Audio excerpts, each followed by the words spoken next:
On en parle souvent, la loi de séparation des églises et de l'État de 1905, celle qui pose les bases de la laïcité en France.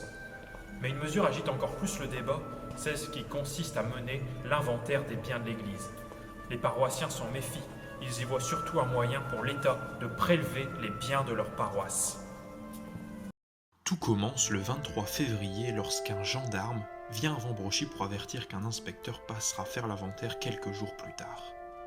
Déjà, les choses commencent mal, car monsieur le curé refuse de signer le papier qui confirme qu'on lui a transmis l'information. L'histoire a voulu que le jour venu, l'inspecteur se nomme Léon Bienvenu. Oui, enfin, pas trop en fait. Quel accueil va-t-on encore lui réserver à Vambrochy ? Déjà, on a prévu sa sécurité. On sent que les choses vont mal tourner. 2 gendarmes et 2 gardes champêtres escortent l'inspecteur pour traverser la rue et se rendre à l'église. L'inspecteur entre dans l'église et surprise, tous les paroissiens sont là, installés dans l'église. De nombreux ouvriers des usines voisines sont venus leur prêter main forte après avoir reçu congé de la part de leur patron. L'inspecteur prend alors la parole devant la foule de paroissiens, ici même, qui se lèvent de leur place et s'amassent autour de lui pour former un cercle, s'approchent et s'approchent encore pour l'impressionner. Effrayé, l'inspecteur ne pouvait pas continuer sa mission. Il voulait maintenant sortir à tout prix. Il demande alors à monsieur le curé de lui faciliter la sortie, et ce dernier d'un seul geste fend la foule, permettant à l'inspecteur de passer. Bon, heureusement qu'un vicaire et que le directeur de la distillerie l'ont escorté jusqu'à la sortie, parce que la foule poussait derrière. Des cris brisaient le silence. « À bas les voleurs !» Le bien mal nommé n'était pas ici chez lui. Une fois dehors, dans un élan de revanche, 500 personnes se retrouvent sur le parvis.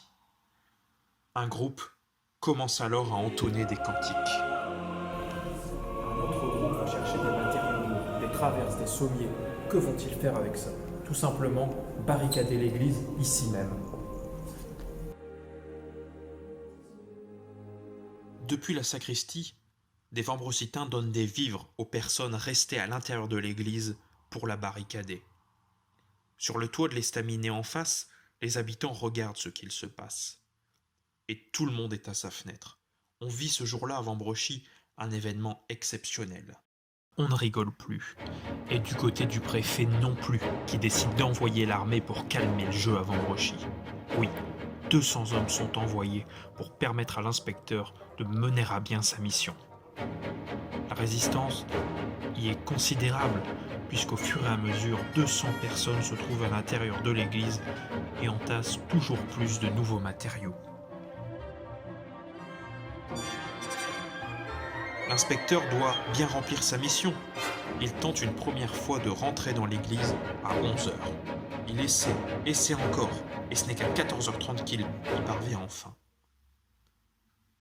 L'inspecteur finit par y arriver, mais les paroissiens n'en restent pas là.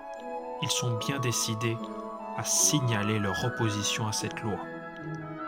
Pour cela, la brasserie de Gruson, anciennement située rue du Général Leclerc, offre une magnifique statue de Jeanne d'Arc à la paroisse qui est encore visible aujourd'hui. De son côté, monsieur le curé organise une majestueuse procession dans toute la ville.